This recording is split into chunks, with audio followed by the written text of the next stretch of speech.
Welcome again back benchers. तो आज का जो हमारा टॉपिक है उसका नाम है कंटिग्यूअस और नॉन कंटिग्यूअस मेमोरी एलोकेशन।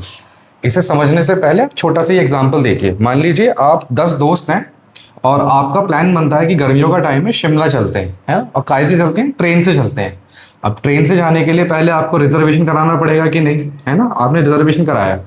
अब मान लीजिए 10 फ्रेंड्स हैं, अगर 10 के 10 लोगों को टिकट जो है सपोज S2 नाम की बोगी में सब लाइन से मिल गए, 1 से लेकर 10 तक की सारी सीटें S2 में मिल गई, है ना?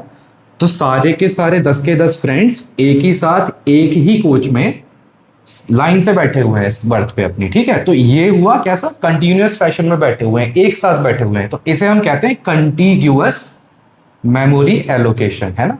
और अगर ऐसा हो, मान लो कि भाई 3 फ्रेंड्स जो हैं उन्हें मिला S1 में, आगे के 3 को मिला मान लो S3 में, और बचे हुए 4 को मिल गया S4 में। अब क्या हुआ? अलग अलग सेगमेंट्स जो है अलग अलग कोच में लोग डिवाइड हो गए, है ना? तो इसे क्या कहते हैं? इस तरीके के एलोकेशन को हम कहेंगे नॉन कंटिग्यूअस एलोकेशन, ठीक है?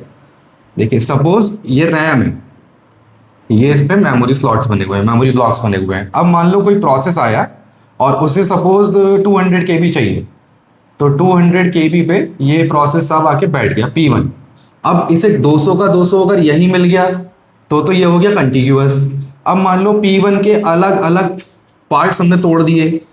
P1 को कर दिया हमने P1A, P1B, P2C, ऐसे करके छोटे छोटे पार्ट्स हो गए। अब उसमें से 20 KB कहीं मिल रहा है, 50 KB कहीं मिल रहा है ना? 100 KB कहीं मिल रहा है। तो P1 प्रोसेस जो था उसके छोटे छोटे पार्ट्स अलग अलग जगह मेमोरी में डिवाइड हो गए।